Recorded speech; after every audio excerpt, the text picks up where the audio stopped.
तो हेलो बच्चों, कैसे हैं आप सब? आई होप आप अच्छे हैं। मैं प्राची, मैं वो फिर से आपका इस प्यारे से चैनल साइंस बाय प्राची में को स्वागत करती हूँ। तो आज हम आप सभी के लिए लेकर आए मोस्ट इंपोर्टेंट क्लास जो कि होने वाली है क्लास 12 फिजिक्स संपूर्ण बुक के ऐसे क्वेश्चंस जो आपके बोर्ड परीक्षा में 3 नंबर के पूछे जाते हैं और आपके बोर्ड एग्जाम में ये भी क्वेश्चंस बहुत ज्यादा इंपॉर्टेंट रोल रखते हैं। तो आज हम लोग करने वाले हैं पार्ट 2 इस क्लास का। पार्ट 1 अगर आप नहीं देखे तो आप पार्ट 1 भी जाके देखिए।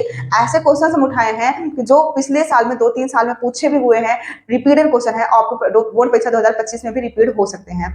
सारे क्वेश्चन इंपॉर्टेंट है। इसके पहले हम लोग पढ़ चुके थे अति लघुत्तरीय क्वेश्चन जो 1 या 2 नंबर के थे, उनको हम कंप्लीट कर चुके हैं। आप 3 पार्ट में, आप उसको नहीं देखें उसको जाकर जरूर देखें। और साथ ही साथ अब हम पढ़ रहे हैं लघुत्तरीय क्वेश्चन जो आपको 3 नंबर के क्वेश्चन आपके बोर्ड एग्जाम में पूछे जाते हैं। तो कौन कौन से क्वेश्चन 3 नंबर पूछे जाते हैं, आपके बोर्ड एग्जाम में कैसे क्वेश्चन होते हैं, कितना लिखना होता है, सब कुछ हम डिटेल में आपको इस क्लास में बताने वाले हैं। तो चलिए हम क्लास को स्टार्ट करते हैं। अगर आपको क्लास अच्छी लगती है तो आप ज्यादा से ज्यादा इसको शेयर करिएगा, कमेंट भी करिएगा और सब्सक्राइब भी करिएगा चैनल को अगर आप चैनल पर नए हैं तो। चलिए क्लास को स्टार्ट करते हैं। तो आज का जो पहला क्वेश्चन है वो यहाँ पर लिखा हुआ है, मोस्ट इंपोर्टेंट क्वेश्चन है, हाइगेंस के तरंग सिद्धांत संबंधी व्याख्या कीजिए। हाइगेंस का तरंग सिद्धांत संबंधी व्याख्या कीजिए, मोस्ट इंपोर्टेंट क्वेश्चन है आपके एग्जाम के लिए। हाइगेंस का एक चैप्टर ही अकेला है, हाइगेंस का सिद्धांत चैप्टर का नाम ही है। और इसमें आपका क्या है, 3 से 4 हेडिंग इंपॉर्टेंट है, जिसमें से हाइगेंस का सिद्धांत ही है, दूसरी हेडिंग इंपॉर्टेंट है हाइगेंस का द्वितीय सिद्धांत, और तीसरा है हाइगेंस के द्वितीय सिद्धांत के आधार पर अपवर्तन व परावर्तन की व्याख्या। 2 से 3 हेडिंग इंपॉर्टेंट है, उसको आप पढ़ते जाएंगे। मैं गारंटी लेती हूँ 100% आपके एग्जाम में हाइगेंस का सिद्धांत तो आएगा ही आएगा। आप प्रीवियस ईयर क्वेश्चन देखिए, लगातार ऐसा एक भी ईयर नहीं होगा जिसमें हाइगेंस का सिद्धांत ना पूछा गया हो। तो ध्यान समझिए, ये वाला जो क्वेश्चन है वो 2024 में, 22 में, 17 में, 16 में और 9 में पूछा हुआ है। अब हाइगेंस जो वैज्ञानिक थे तरंग के बारे में क्या बोले थे, प्रकाश के बारे में क्या क्या बोले थे। तो पहला इनका कहना यह था, हाइगेंस के तरंग सिद्धांत के अनुसार प्रकाश तरंगों के रूप में चलता है। इन्होंने बताया था इनके अनुसार जो प्रकाश होता है वो तरंगों के रूप में चलता है। आगे, ये तरंगे प्रकाश स्रोत से निकलकर सभी संभव दिशाओं में प्रकाश के वेग से चलती हैं। तो इन्होंने ये बताया जो तरंगे होती है, प्रकाश पहली बात बताया तरंग के रूप में चलता है। फिर ये जो तरंगे होती हैं प्रकाश स्रोत से निकलकर, मतलब जहां से प्रकाश निकलता है वहां से निकलकर सभी संभव दिशाओं में प्रकाश के वेग, यानी प्रकाश का जो वेग होता है 3 × 10⁸ मीटर पर सेकंड के वेग से ये चलती हैं। आगे, हाइगेंस के सिद्धांत तक के वैज्ञानिकों की धारणा थी कि तरंगों के संचरण के लिए माध्यम आवश्यक है। मतलब इनके टाइम तक जो भी वैज्ञानिक थे उनका यह मानना था कि प्रकाश को चलने के लिए माध्यम की आवश्यकता होती है, जो कि हम लोग नॉर्मली जानते हैं प्रकाश को चलने के लिए कोई माध्यम की आवश्यकता नहीं होती, प्रकाश होता है वो निर्वात में भी गमन कर सकता है। लेकिन इनके टाइम तक, हाइगेंस के समय तक के जो भी वैज्ञानिक थे उनका मानना था कि प्रकाश को चलने के लिए एक माध्यम की आवश्यकता होती है। इसलिए हाइगेंस ने एक सर्वव्यापी माध्यम ईथर की कल्पना की। ठीक है, जब वैज्ञानिकों का मानना यह था कि प्रकाश को चलने के लिए माध्यम की आवश्यकता होती है, उसके लिए हाइगेंस वैज्ञानिक जो थे उन्होंने एक सर्वव्यापी माध्यम ईथर की कल्पना की। और इन्होंने ये बताया, यह माना कि जो ईथर है वो लगभग भारहीन है। जो माध्यम की आवश्यकता बताई, माध्यम मतलब प्रकाश को चलने के लिए माध्यम की आवश्यकता होती है, उसमें जो ईथर होता है लगभग भारहीन होता है या प्रत्येक पदार्थ में प्रवेश कर सकता है। जो आपका ईथर है वो क्या करता है, प्रत्येक उसमें पदार्थ में प्रवेश कर सकता है। इसका घनत्व बहुत ही कम, इसकी प्रत्यास्थता बहुत ही अधिक होती है। इसकी जो डेंसिटी होती है वो बहुत ही कम होती है, किसकी, ईथर की। जो माध्यम ईथर है उसकी जो डेंसिटी होती है वो बहुत ही कम, तथा इसकी प्रत्यास्थता मतलब इसकी जो खिंचाव है वो क्या होती है, बहुत ही अधिक होती है। आगे बढ़ते हैं। आगे है, इस कारण प्रकाश तरंगे ईथर में बहुत अधिक वेग से चलती हैं। यही रीजन है कि जो प्रकाश है वो ईथर का जो माध्यम माने थे उसमें प्रकाश का वेग क्या होता है, बहुत अधिक होता है। एक सूत्र दिए हैं जो कि है वेग तरंग वेग, मतलब वेग बराबर प्रत्यास्थता √ ऑफ प्रत्यास्थता बटे में क्या, घनत्व। ठीक है, ये फार्मूला आप लिखेंगे। उसके बाद क्या बोले हैं, वेग से चलती हैं जब ये प्रकाश तरंगे किसी वस्तु से परावर्तित होकर, जब जो प्रकाश है, ठीक है, ये तरंगे जो है वो किसी वस्तु से परावर्तित होकर हमारी आंख के रेटिना पर गिरती है तो हमें वह वस्तु दिखाई देने लगती है। ये इस सिद्धांत के अनुसार अलग अलग रंगों की प्रकाश तरंगों की लंबाइयां अलग अलग होती हैं।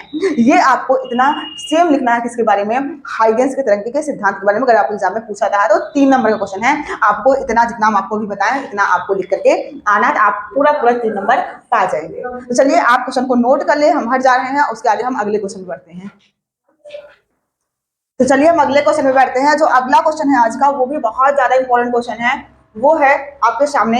यहाँ पर है क्वेश्चन, या तो 100% आपके एग्जाम में पूछा जाएगा, इतना तैयार कर लीजिए। क्वेश्चन है, समांतर प्लेट संधारित्र की धारिता के लिए सूत्र का निगमन कीजिए जब इसकी प्लेटों के बीच आंशिक रूप से परावैद्युत पदार्थ रखा हो। वेरी इंपॉर्टेंट है, 2024 में नहीं पूछा हुआ है, इसलिए आप 100% मान के चलेंगे 2025 में ये पूछा जाएगा, क्योंकि 2023 और 22, 20, उसके बाद में 13, उसके बाद में 5 और 9, मतलब लगातार क्वेश्चन आपके एग्जाम में पूछा हुआ है। इतना मान के लिए 24 में नहीं पूछा हुआ है, इसलिए 25 में तो कंफर्म पूछे जाने की ज्यादा संभावना है इसकी। तो ध्यान समझिए, आप पढ़ भी चुके होंगे क्या है कैसे, सब हम आपको एक्सप्लेन करते हैं। आप लिखेंगे सबसे पहले, माना P1 और P2 समांतर प्लेट संधारित्र की दो प्लेटें हैं जिनके बीच की दूरी स्मॉल डी है। मतलब प्लेटों के बीच की दूरी आपको सामने हम चित्र में बनाए हैं। मान लिया है P1 और P2 कोई दो समांतर प्लेटें हैं जिनके बीच की जो दूरी है वो क्या है, स्मॉल डी है। उसके बाद में एवं प्रत्येक प्लेट का क्षेत्रफल कैपिटल ए है। दोनों प्लेटों का क्षेत्रफल क्या है, कैपिटल ए है। माना टी मोटाई की परावैद्युत पदार्थ एक प्लेट संधारित्र की प्लेटों के बीच में रखी हुई है। यहाँ पर क्या हुआ है, यहाँ पर ध्यान समझिए चित्र में कि मान लिया टी मोटाई की कोई भी परावैद्युत पदार्थ जो है वो दोनों प्लेटों के बीच में क्या हुआ है, रखा हुआ है। आगे इस प्रकार प्लेटों के बीच डी माइनस टी मोटाई में वायु तथा, मतलब इस प्रकार से जब ये टोटल मोटाई, मुझे टोटल कितनी है, टोटल दूरी कितनी है, स्मॉल डी, इसमें से टी क्या रखा हुआ है, परावैद्युत पदार्थ रखा हुआ है। तो वायु जो ये एरिया बचा वायु का वो कितना हो जाएगा, डी माइनस टी क्या हो जाएगा, यहाँ पर वायु का एरिया बच जाएगा। ये दो समांतर प्लेटें हैं, इनके बीच में परावैद्युत पदार्थ रखा है, पदार्थ की मोटाई स्मॉल टी है, दोनों प्लेटों के बीच की दूरी डी है। तो डी में से हम टी माइनस कर देंगे तो हमको क्या मिल जाएगी, वायु की दूरी हमको मिल जाएगी। आगे, तथा टी मोटाई का परावैद्युत माध्यम है। प्लेट P1 को प्लस क्यू आवेश देने पर प्रेरण के कारण प्लेट P2 पर माइनस क्यू आवेश उत्पन्न हो जाता है। ये आप लिखेंगे कि प्लस जो इसको है, इसको आप प्लस आवेश जब देंगे P1 प्लेट को, तो प्रेरण के कारण P2 पर माइनस आवेश क्या हो जाता है, माइनस चार्ज उत्पन्न हो जाता है। ये आप पूरा कंप्लीट चित्र बनाएंगे। उसके बाद हमको निकालना क्या है, धारिता निकालनी है। और धारिता कैसे निकलती है, पहले हम वैद्युत क्षेत्र निकालेंगे, फिर विभव निकालेंगे, फिर हम धारिता निकालेंगे। और वैद्युत क्षेत्र पहले किसका निकालेंगे, प्लेटों के बीच वायु में वैद्युत क्षेत्र की तीव्रता, प्लेटों के बीच इसमें। तो चलिए हम आगे बढ़ते हैं, लाइट कट जाने की वजह से थोड़ा सा आपको दिक्कत हुई होगी। आगे बढ़ते हैं। अब यहाँ पर हम निकालते क्या है, जब प्लेटों के बीच वायु हो तब वैद्युत क्षेत्र की तीव्रता। हम वैद्युत क्षेत्र की तीव्रता का सूत्र जानते हैं, ई एयर, यहाँ लिखेंगे एयर मतलब क्या, जब प्लेटों के बीच में क्या हो, वायु हो, उसके लिए हम वैद्युत क्षेत्र की तीव्रता एक बार निकालेंगे। तो हम जानते हैं वैद्युत क्षेत्र की तीव्रता ई बराबर होता है Q upon epsilon not a. क्या होता है, Q upon epsilon not a होता है। उसके बाद हम क्या निकालेंगे, यहाँ पर निकालेंगे, इसके बाद हम विभव निकालेंगे।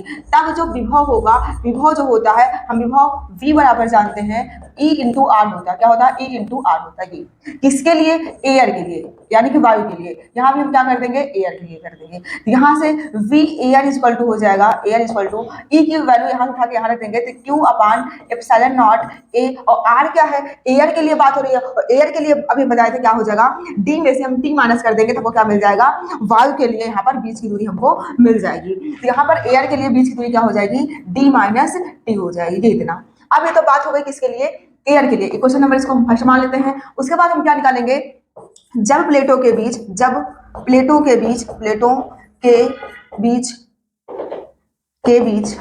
क्या हो, माध्यम हो तब वैद्युत क्षेत्र की तीव्रता यहां से हो जाएगा ई मीडियम इक्वल टू हो जाएगा Q upon epsilon naught K into A. ठीक है, इसके लिए माध्यम के लिए वैद्युत क्षेत्र की तीव्रता क्या हो जाएगा, E medium equal to Q upon epsilon naught, Q upon यहाँ पर epsilon naught K into A. और ये क्या है, यहाँ पर वैद्युत दोनों प्लेटों का क्षेत्रफल है। अगर हम यहाँ भी क्या निकालेंगे, विभव निकालेंगे। क्या विभव निकालेंगे, तो V मीडियम के लिए जो विभव हो जाएगा वो हो जाएगा ई मीडियम इंटू में क्या, आर, इंटू में क्या, स्मॉल आर। ठीक है, अब हम ये वैल्यू उठा के यहाँ रख देते हैं, तो यहाँ पे माध्यम मिल जाएगा, V मीडियम मिल जाएगा। यहाँ पे हम बढ़ते हैं, यहाँ हो जाएगा V मीडियम इक्वल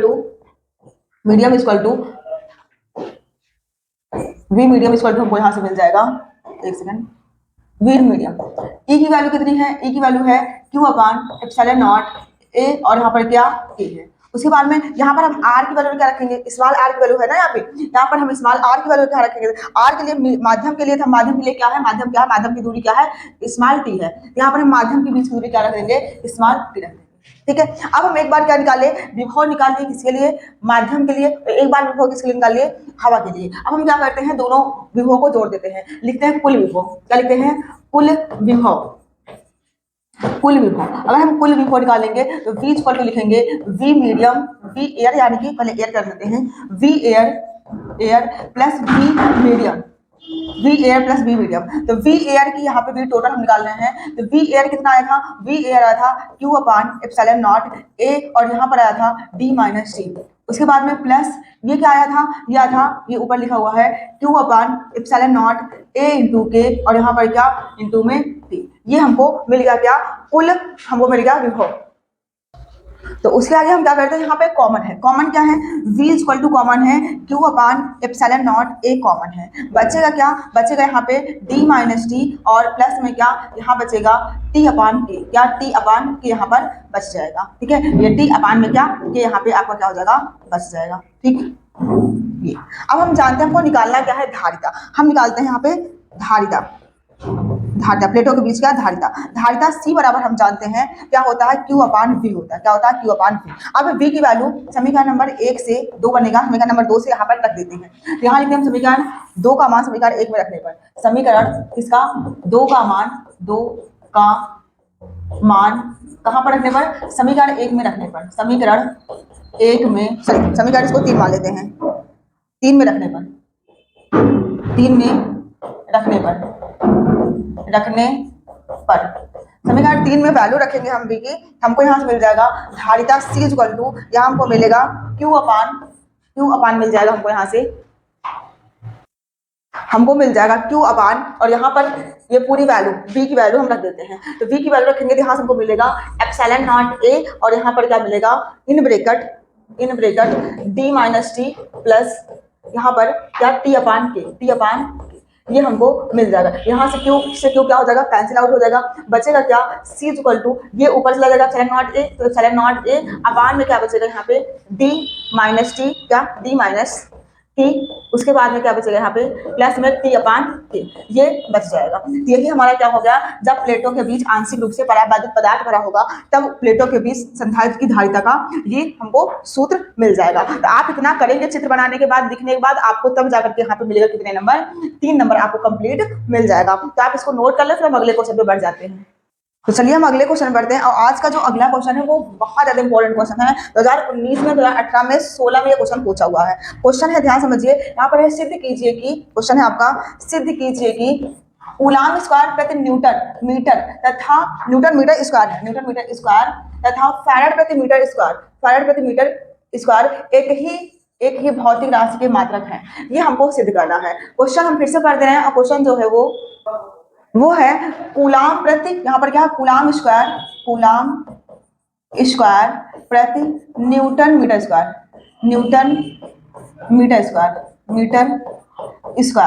ये और दूसरा दिया है फैराड प्रति मीटर, एक ही भौतिक राशि के क्या है, दोनों मात्रक है। हमको ये सिद्ध करना है कि जो आपका कूलाम स्क्वायर प्रति न्यूटन मीटर स्क्वायर है वो फैराड प्रति मीटर स्क्वायर के क्या है, दोनों एक ही भौतिक राशि के मात्रक हैं। तो हमको करना ये है, हमको एक लेना है, एक LHS लेना है, RHS को प्रूफ कर देना है। यानी कि ध्यान समझिए, अगर हम यहाँ लेते हैं क्या कूलाम स्क्वायर प्रति न्यूटन मीटर स्क्वायर, एक पद को हम लेते हैं, तो हम इसको क्या लिख सकते हैं, इसको हम लिख सकते हैं कूलाम इंटू कूलाम, क्योंकि कूलाम स्क्वायर है, कूलाम इंटू कूलाम हम इसको लिख सकते हैं, ठीक है। बटे में क्या लिख सकते हैं, न्यूटन ही रहने दीजिए, न्यूटन, और मीटर भी स्क्वायर है तो हम क्या लिख सकते हैं इसको, मीटर इंटू मीटर, इसको हम लिख सकते हैं, कोई दिक्कत समस्या नहीं होगी, ठीक है। उसके बाद हम ये करते हैं, ये जो कूलाम है इसको हम बटे में भेज देते हैं, तो यहाँ से हम जब बटे में भेजेंगे तो हमको मिलेगा ये कूलाम बटे में क्या न्यूटन, और यहाँ पर क्या इंटू न्यूटन इंटू मीटर रहने दीजिए, मीटर वैसे रहने दीजिए, बटे में से क्या चलाएगा कूलाम, बटे में क्या चलाएगा कूलाम, क्योंकि कूलाम को ऊपर भेजेंगे तो हम सेम यही बन जाएगा, ठीक है। इतनी बात क्लियर है। अब हम आगे बढ़ते हैं, अब आगे ध्यान समझिए, अब आगे हमको ये करना है कि जो ये न्यूटन मीटर है, ये हम कैसे जानते हैं, F बराबर होता है क्या, ma, ठीक है, F बराबर होता है ma। यहाँ पे न्यूटन मीटर किसका मात्रक है, ये कार्य का मात्रक है ना, कार्य का मात्रक है, न्यूटन मीटर। न्यूटन और मीटर किसका मात्रक होता है? बल गुणे विस्थापन ना। कार्य बराबर क्या होता है? बल गुणे विस्थापन, बल गुणे विस्थापन होता है। तो ये क्या है? इसका मात्रक न्यूटन, इसका मात्रक क्या? मीटर। यानी कि ये दोनों भौतिक राशियां किसकी हैं? कार्य की। कार्य का मात्रक क्या होता है? जूल होता है। जहां पर न्यूटन और मीटर है, न्यूटन और मीटर को हम क्या लिख सकते हैं? जूल लिख सकते हैं। क्या लिख सकते हैं? जूल। यहां से हो जाएगा कूलाम, कूलाम प्रति, यहाँ न्यूटन मीटर स्थान क्या लिख सकते हैं? जूल लिख सकते हैं। क्या लिख सकते हैं? जूल। ठीक है, जूल यानी जूल लिख सकते हैं। इनटू में क्या है? अपान में कूलाम तो है ही है, अपान में क्या है? कूलाम तो है ही है, कूलाम, और इनटू में ही क्या है? मीटर भी है, इनटू में मीटर भी है। आई बात समझ में? हमने कुछ नहीं किया, हमने बस इतना किया कि इसको कूलाम स्क्वायर को कूलाम इंटू कूलाम लिखा, न्यूटन वैसे दे दिया, मीटर को मीटर इंटू मीटर में कन्वर्ट कर दिया, इस कूलाम को बटे में ले आए। अब हम ये देखें newton into coulomb, sorry newton into metre किसका मात्रक होता है? किसका सूत्र है ये? न्यूटन इंटू मीटर किसका सूत्र है? कार्य का। कार्य बराबर होता है बल गुणे विस्थापन। तो बल का मात्रक न्यूटन, मीटर यानी कि यक्स का मात्रक दूरी का। तो यहाँ ये किसका फार्मूला बन रहा है? कार्य का। कार्य का क्या होता है? जूल। यानी कि इन दोनों के स्थान पे हम क्या लिख सकते हैं? जूल लिख सकते हैं। बटे में कूलाम था, कूलाम वैसे रहने दें, मीटर को मीटर वैसे। अब हम यहाँ से ये भी जानते हैं, ऐसे आप बगल में किनारे पर चूकी करके लिखेंगे और आप उसको भी चूकी करके लिखेंगे, W equal to F into x. अब हम चूकी करके ये लिखेंगे, ध्यान समझिए, हम जानते हैं जूल प्रति कूलाम। क्या? जूल प्रति कूलाम, यानी कि V बराबर होता है, विभव का सूत्र जानते हैं हम क्या? W अपान Q जानते हैं। क्या? W अपान Q इसका विभव का। ठीक है, विभव का हम सूत्र जानते हैं क्या? W अपान Q। तो यहाँ पर हम ये देख रहे हैं कि जो W है, W का मात्रक क्या होता है? कार्य का मात्रक जूल, इसका मात्रक क्या? कूलाम। और ये दोनों किसकी भौतिक राशियां हैं? विभव की। विभव का मात्रक क्या होता है? वोल्ट। तो इन दोनों के स्थान पे, किसके स्थान पे? जूल प्रति कूलाम के स्थान पे हम क्या लिख सकते हैं? वोल्ट लिख सकते हैं। ठीक है, वोल्ट विभव का मात्रक क्या होता है? जूल प्रति कूलाम। यहाँ होगा क्या? हो गया क्या? कूलाम, और यहाँ पर क्या होगा? इसके स्थान पे क्या? वोल्ट। क्या? वोल्ट लिख सकते हैं। और ये मीटर तो रहने ही दीजिए, मीटर तो रहने दीजिए। तो ये जो मात्रक आया ना, वही मात्रक किसका होता है? फैराड का। कूलाम प्रति वोल्ट, कूलाम प्रति वोल्ट किसका मात्रक होता है? फैराड का होता है, इंटू बटे में मीटर तो है ही है। यहाँ से हम लिख सकते हैं फाइनली हम लिख सकते हैं कूलाम, कूलाम स्क्वायर बटे newton metre square, newton metre square equal to, हम लोग क्या लेके आए हैं? हम लोग लेके आए हैं कूलाम प्रति वोल्ट मीटर, कूलाम प्रति वोल्ट मीटर। ये किसके बराबर है? फैराड प्रति मीटर के। किसके बराबर होगा? फैराड प्रति मीटर के। ये इसके बराबर होगा। तो ये हमने फाइनली क्या कर दिया? सिद्ध कर दिया, प्रूफ कर दिया कि ये सभी क्या हैं? एक ही प्रकार के मात्रक हैं। ठीक है, तो आपको इतना एग्जाम में करके आना है, आप इसको नोट कर ले, फिर हम अगले क्वेश्चन पे बढ़ जाते हैं। तो चलिए हम अगले क्वेश्चन बढ़ते हैं। आज का जो क्वेश्चन नंबर 8 है, क्वेश्चन नंबर 8 का मतलब ये है, हम लोग क्वेश्चन नंबर 4 तक उसमें पढ़ चुके थे पार्ट 1 में। पार्ट 2 में हम लोग पढ़ रहे हैं क्या? क्वेश्चन नंबर 5 से। ठीक है, अगला क्वेश्चन है जो इंपॉर्टेंट, वो यहाँ पर आपको गिवन है, दिया हुआ है, तरंगों के संपोषी तथा विनाशी व्यतिकरण के लिए आवश्यक शर्तें बताइए। वेरी इंपॉर्टेंट, 22 में, 20 में, 19 में क्वेश्चन आपका एग्जाम में पूछा हुआ है। संपोषी व्यतिकरण और विनाशी व्यतिकरण, हम आपको बताते हैं व्यतिकरण क्या होता है। हम बताते हैं जब आपको समान आवृत्ति व समान आवृत्ति की अगर दो प्रकाश की जो तरंगे होती हैं, जो दो प्रकाश की को अगर हम किसी भी पर्दे पर अध्यारोपित करते हैं, ठीक है, दो प्रकाश की स्रोत को अगर उनकी आवृत्ति समान हो और उनको समान एक साथ अगर हम किसी भी पर्दे पर या किसी भी वस्तु पर अध्यारोपित करते हैं, तो किन्हीं बिंदुओं पर हम लोग पढ़े थे कि तीव्रता जो होती है अधिकतम पाई जाती है और किन्हीं बिंदुओं पर तीव्रता न्यूनतम पाई जाती है। ये और इस घटना को हम व्यतिकरण कहते हैं। और जिस भी बिंदु पर तीव्रता अधिकतम होती है, जिस बिंदु पर तीव्रता अधिकतम होती है, उसे हम संपोषी व्यतिकरण कहते थे। याद कर लीजिए, आप रिवीजन कर लीजिए, क्योंकि संपोषी व्यतिकरण विनाशी व्यतिकरण आपसे बहुत ज्यादा, व्यतिकरण ही बहुत ज्यादा, व्यतिकरण क्या होता है। तो जिन बिंदुओं पर जो तीव्रता होती है, हाईएस्ट इंटेंसिटी होती है, वहां पर हम क्या कहते हैं? संपोषी व्यतिकरण है। और जहां पर क्या होता है आपका न्यूनतम तीव्रता होती है, उसे हम क्या कहते हैं? यहाँ पर विनाशी व्यतिकरण कहते हैं। हम यहाँ पर हेडिंग बनाते हैं संपोषी व्यतिकरण। क्या? संपोषी व्यतिकरण। संपोषी व्यतिकरण के लिए क्या आवश्यक शर्तें? ठीक है, संपोषी व्यतिकरण के लिए हम लोग व्यतिकरण के लिए हम लोग तीव्रता का सूत्र पढ़े थे। तीव्रता का सूत्र यहाँ पे हम लोग क्या पढ़े थे? तीव्रता बराबर होता है I1 plus I2 plus 2I1 I2 cos theta, 2I1 I2 और यहाँ पर क्या? cos theta. ये व्यतिकरण के लिए तीव्रता का सूत्र होता है। किसके लिए? व्यतिकरण के लिए तीव्रता का हम लोग ये सूत्र जानते हैं कि क्या होता है? I इक्वल टू होता है I1 plus I2 plus 2 root of I1 into I2 cos theta होता है। ये किसके लिए होता है? व्यतिकरण की तीव्रता का सूत्र होता है। लेकिन हम लोग पढ़ कर रहे हैं, कंडीशन वो क्या पढ़नी है? संपोषी व्यतिकरण की। संपोषी व्यतिकरण क्या होता है? जहां पर तीव्रता अधिकतम होती है, अधिकतम मतलब cos थीटा की अधिकतम वैल्यू, ठीक है, cos थीटा की अधिकतम वैल्यू अगर हम रख दें और हम यहाँ पर कलांतर और पथांतर निकाल लें और तीव्रता का सूत्र निकालें संपोषी संपोषी व्यतिकरण के लिए। ये हमारा क्या टोटल हो जाएगा, संपोषी व्यतिकरण के लिए आवश्यक शर्तें हो जाएगी। ठीक है, हम ये एक सेकंड।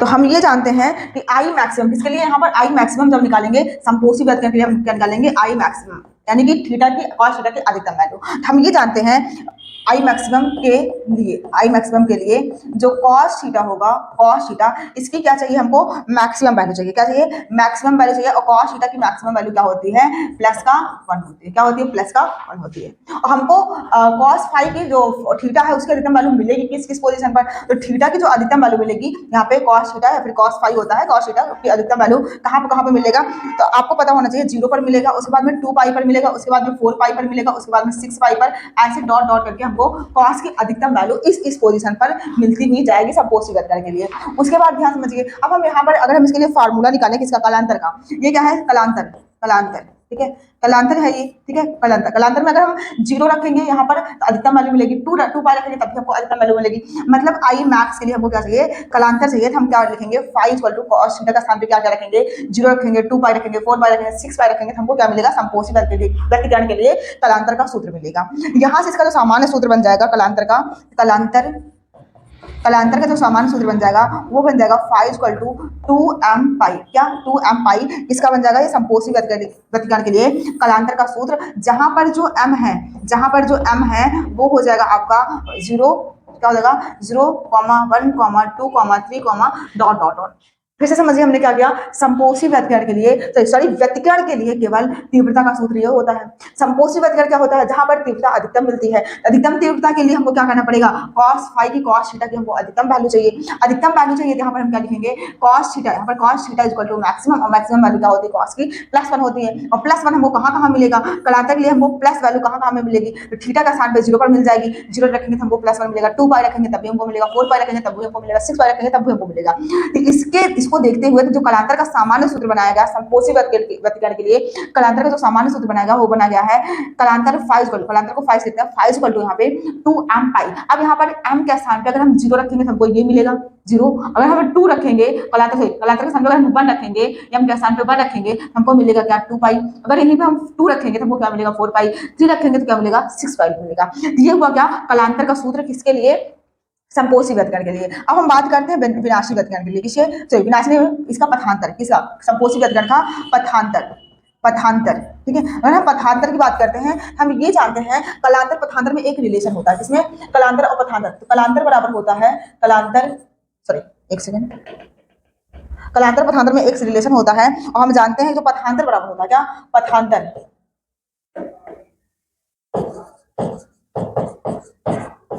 यहां से जो कलांतर बराबर होता है वो होता है 2 पाई अपान में लेम्डा इंटू पथांतर,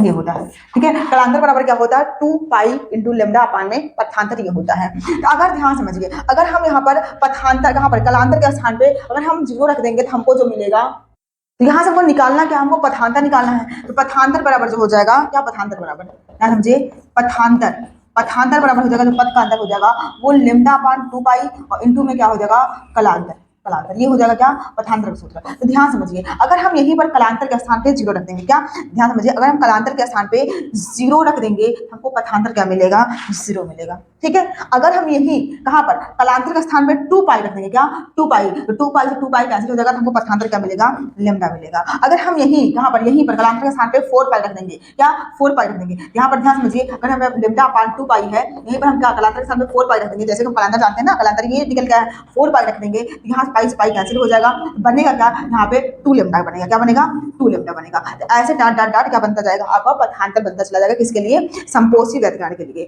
तो इसके बाद आप इसको नोट कर लें, फिर हम आगे बढ़ते हैं। अगर हम कलांतर संपोषी व्यतिकरण के लिए अगर हम निकालें, क्या, संपोषी व्यतिकरण के लिए हम तीव्रता निकालें, ठीक है, किसके लिए, संपोषी व्यतिकरण के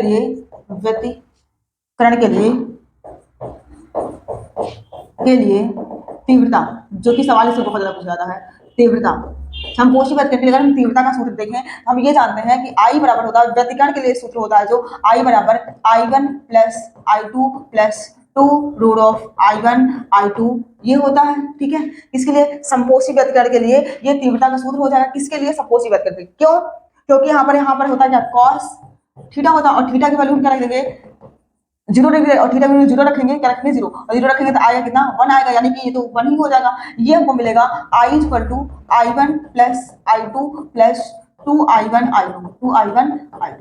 इसको हम क्या लिख सकते हैं, इसको हम लिख सकते हैं I इक्वल टू, इसको हम लिख सकते हैं रूट ऑफ I1, ठीक है, I1 का स्क्वायर लिख सकते हैं, इसको लिख सकते हैं ना, अगर I1 का स्क्वायर हटाएंगे तो यही पहुंचेंगे, प्लस इसको हम लिख सकते हैं रूट ऑफ I2 का स्क्वायर लिख सकते हैं, प्लस इसको ऐसा रहने दीजिए 2 root of I1 plus I1 into I2 into I ये रहने देते हैं, ठीक है। इसको हम लिख सकते हैं क्या I1 का स्क्वायर, इसको हम लिख सकते हैं I2 का स्क्वायर रूट ऑफ, इसको हम वैसे रहने देते हैं। तो हम ये जाने ये फार्मूला बन रहा है a स्क्वायर का प्लस b स्क्वायर का प्लस इसका बन रहा है ये 2ab का सूत्र बन रहा है। यहाँ से हम फाइनली लिख सकते हैं संपोषी व्यंजक के लिए जो तीव्रता का सूत्र आएगा वो बनेगा root of I1 plus root of I2 का होल स्क्वायर, I2 का होल स्क्वायर का ये सूत्र बन जाएगा। तो ये होता है संपोषी व्यंजक के लिए क्या तीव्रता का सूत्र होता है। अब हम बात करेंगे सेम ऐसे विनाशी व्यंजक के लिए, किसके विनाशी व्यंजक के लिए, तो होगा संपोषी व्यंजक, ठीक है। विनाशी व्यंजक, विनाशी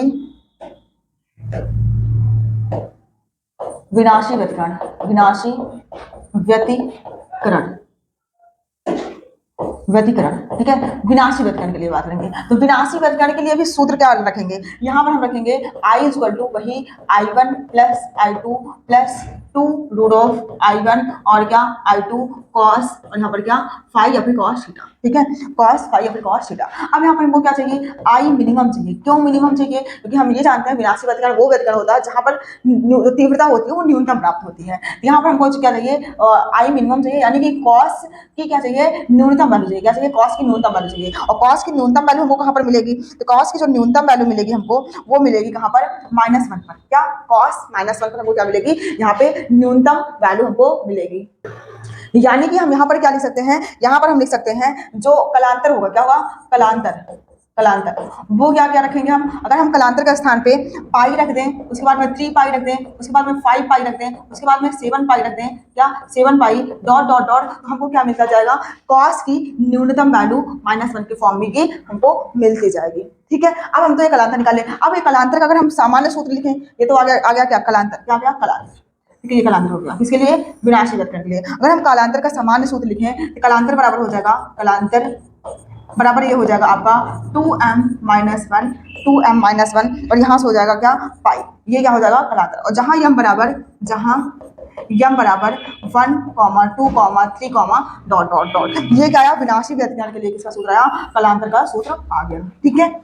अब आप समझ लीजिए, अगर 1 रखेंगे तो क्या यहाँ से मिलेगा, अगर 1 रखेंगे तो 2 में से 1 गया 1, और यानी कि पाई मिलेगा। अगर हम 2 रखेंगे तो 2 2 जा 4 4 में से 1 गया, क्या 4 में से बन गया 3, यानी कि 3 पाई मिलेगा। 3 रखेंगे तो 3 6 6 में से 1 गया 5 पाई मिलेगा। तो ये हमारा क्या हुआ कलांतर का सामान्य सूत्र हुआ।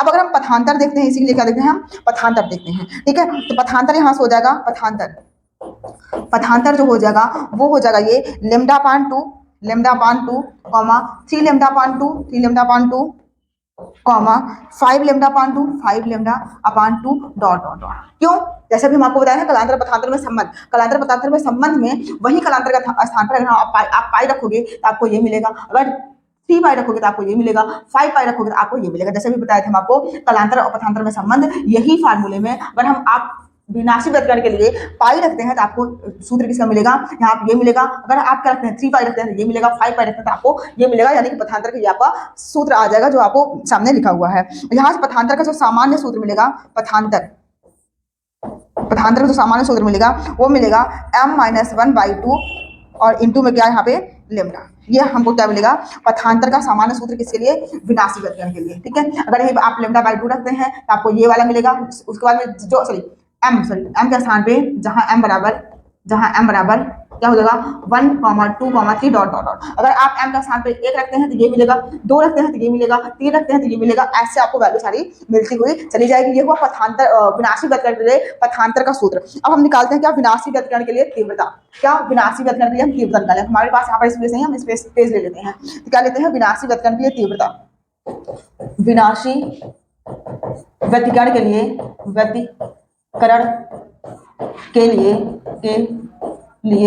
तीव्रता, विनाशी व्यतिकरण के लिए हम क्या लिखेंगे तीव्रता। विनाशी व्यतिकरण के लिए जो तीव्रता लिखेंगे हम जानते हैं I इक्वल टू हो जाएगा I1 plus I2 plus 2 root of I1 I2 ये होता है ठीक है, ये होता है आपका। और यहाँ पर क्या होता है cos फाई या फिर cos थीटा। तो cos थीटा की वैल्यू हम क्या रखेंगे, यहाँ पर cos थीटा की वैल्यू -1 रखेंगे। cos थीटा की वैल्यू -1 रखेंगे तो हमको जो तीव्रता मिलेगा विनाशी व्यतकरण के लिए, क्यों -1, क्योंकि विनाशी व्यतकरण के लिए। ठीक है, तो I1 प्लस I2 और यहाँ पर क्या हो जाएगा माइनस हो जाएगा। जब आप cos -1 रखेंगे तो क्या हो जाएगा -2√I1 और क्या I2, ये हमको मिल जाएगा। इतनी बात क्लियर है। अब ये हम क्या लिख सकते हैं, I इक्वल टू, इसको हम लिख सकते हैं I1 का स्क्वायर, इसको हम लिख सकते हैं क्या √I2 का स्क्वायर, और इसको हम वैसे रहने देते हैं 2I1 और क्या I2, ये इसको हम वैसे रहने देते हैं। तब हम ये जानते हैं कि फार्मूला किसका बन रहा है, a स्क्वायर का b स्क्वायर का -2ab का। ठीक है, 2ab का। तो यहाँ से हम लिख सकते हैं विनाशी व्यतकरण के लिए I इक्वल टू हो जाएगा ये I1 और -√I2 का होल स्क्वायर। ये सूत्र किसका बना, यहाँ पे विनाशी व्यतकरण के लिए तीव्रता का सूत्र बना, जो कि आप इसी फार्मूले पे क्या करोगे, पूरा अपना क्वेश्चन जो होगा वो सॉल्व करोगे। तो इसको आप नोट कर लीजिए। तो आप सारे क्वेश्चंस को नोट कर लिए होंगे, और आपको आज यहीं तक रखते हैं इस क्लास को, क्योंकि हम आपको बोले थे क्लास हम आधे घंटे की ही आपको प्रोवाइड करेंगे। बहुत सारी प्रॉब्लम्स होती हैं अगर 1 घंटे वीडियो प्रोवाइड करते हैं आपको। लाइट कटने की दिक्कत बहुत ज़्यादा, बार बार उसको वीडियो को अपलोड करने की बहुत सारी प्रॉब्लम्स रहती हैं। इसलिए आपको क्लास हम बोले हैं कि अभी आपको लघु उत्तरीय प्रश्न सलाह बहुत ही मेहनत के साथ, बहुत ही ज़्यादा मेहनत के साथ सारे क्वेश्चन को पढ़िए, क्योंकि यही क्वेश्चन आपको रिपीटेड मिलेंगे। और पूरे यूट्यूब पर मैं गारंटी लेती हूँ कि इतने बेहतरीन क्वेश्चन कोई नहीं करा रहा होगा, ना इतनी बेहतरीन कोई तैयारी करा रहा होगा आपको। इसलिए आप सारे क्वेश्चन को, ऐसा नहीं कि आप पूरा मेरे ऊपर विश्वास करिए, आप बुक उठा लीजिए, कहीं से भी देखिए जो मैं क्वेश्चन करा रही हूँ वो कितनी बारीक है, कितनी ज्यादा आपके लिए इंपॉर्टेंट है एग्जाम के लिए। सारे क्वेश्चंस को आप नोट करिए, सारे क्वेश्चंस को याद कीजिए, अपने बोर्ड एग्जाम में आपको बहुत ही ज्यादा बेनिफिट मिलेगा। क्लास आपको कैसे लगे कमेंट में जरूर बताएं, और चैनल को ज्यादा से ज्यादा सपोर्ट करें। चलिए हम अगले क्लास में मिलते हैं।